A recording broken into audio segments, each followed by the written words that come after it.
दुनिया भर में जो चैरिटी है उसका दिन मनाया जा रहा है। चैरिटी की बात आती है तो नाम आता है पाकिस्तान का, और पाकिस्तान का नाम आता है चैरिटी में तो किस शहर की आपको आती है ख्याल? कराची। कराची की सबसे ज़्यादा खैरात और अतियात देने वाला ये शहर कराची।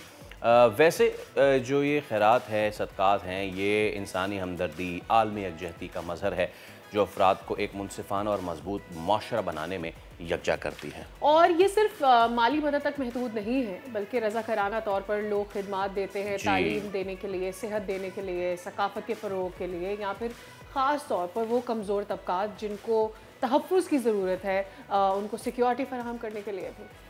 एब्सोल्युटली।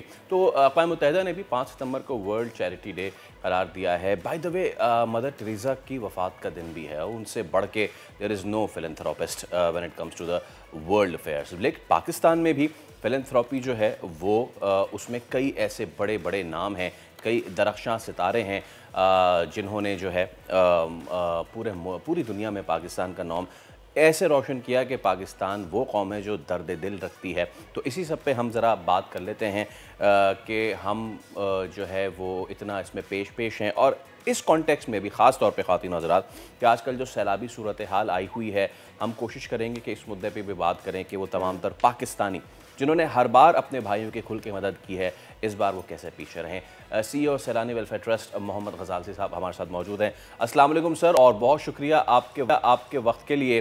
दिन है आज वर्ल्ड चैरिटी डे, और आपको पता है कि पाकिस्तानी कराची में रहने वाले लोग बड़े दिल खोल के तमाम तर जो है खैरात करते हैं और सदक़ात करते हैं, अतियात करते हैं। रिमेंबर 2005 का वो ज़ल्ज़ला जिसमें कराची वाले उमड़ आए थे और PF बेस फैसल पे तो रश लग गया था। मैं चाहूँगा आज के दिन के हवाले से आप सबसे पहले तो कुछ अपने तासुरात का इज़हार कीजिए। अस्सलाम वालेकुम भाई, बहुत शुक्रिया बोल TV का सैलानी वेलफेयर को लेने का यहाँ पर। इसमें कोई दो बातें नहीं है कि अगर कहीं भी पाकिस्तान के लिए कोई बेहतर बात की जाती है तो वो चैरिटी के हवाले से की जाती है कि पाकिस्तानी कौम चैरिटी देने में भी सबसे आगे होती है। कहीं भी आता है, आपने तो 5 ज़ल्ज़ले इधर की बात की, पाकिस्तान वाली 2005 वाली, इवन सीरिया, गजा में भी कभी जो यहाँ से चैरिटी का सामान जा रहा है वो भी एक हिस्टोरिकल है। जितना सीरिया में सामान गया, तुर्की के ज़ल्ज़लों में गया, तो पाकिस्तान तो हमेशा पेश रहता है। और ये डे के हवाले से जो आज आपने प्रोग्राम रखा, इस पे आपको मुबारकबाद। Thank you so much. अच्छा गज़ाल साहब, अभी भी already we are going through, हमारी एक सिचुएशन कैटास्ट्रॉफिक हुई हुई है, चाहे वो पंजाब हो, इससे पहले हमने खैबर पख्तूनख्वा को स्ट्रगल करते हुए देखा, और अभी भी वहाँ पर सूरत हाल कुछ ऐसी है कि हमने वहाँ पर ज़ल्ज़ला विटनेस किया है इस्लामाबाद में। There is been an ongoing situation जहाँ पर लोगों को ज़रूरियात हैं और लोगों को मज़ीद मदद की भी ज़रूरत है और तहफ़्फ़ुज़ की भी ज़रूरत है, जो कि हमारा एक कल्चर है पाकिस्तान का, जिस तरह से हमारे यहाँ सोसाइटी लिवर आउट करती है। ऐसे में भी I think there is more charity that is needed right now, more help is needed right now, और इन ऑर्गेनाइजेशन का रोल भी।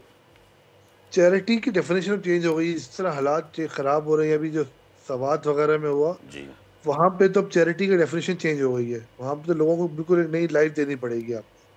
और जिस तरह सैलाब ने भी डिस्टर्बेंस करी है, सैलानी वेलफेयर ट्रस्ट तक 45 छोटे बड़े इलाकों में काम कर रहा है सैलाब के हवाले से, और मुसलसल रोजाना हमारी टीम्स काम कर रही हैं। देखिए, इस वक्त हमें ना उनको दोबारा पाँव पे खड़ा करने की ज़रूरत पड़ेगी। अभी तो वो लोग निकल जाएंगे, इस वक्त जो भी पानी था वो निकल रहा है, मगर जिस तरह उनके माल मवेशी डूब गए हैं, घर बिल्कुल डिस्टर्ब हो गए। हमारी टीम सबसे पहले जब हम सवात पहुंचे थे, हमारे चेयरमैन हज़रत बशीर फारूकी साहब खुद गए थे, तो वहाँ तो बहुत बड़ा डिजास्टर था ना, मतलब इतने बड़े बड़े पत्थर और इस तरह गिरे हैं, तो वो बहुत बड़ा डिजास्टर था। तो वो तो एक एक खानदान के जब 24 लोग चले जाएं तो पीछे क्या रह जाता है। सब्सक्राइब करें और बेल दबाएं ताकि कोई खबर रह न जाए।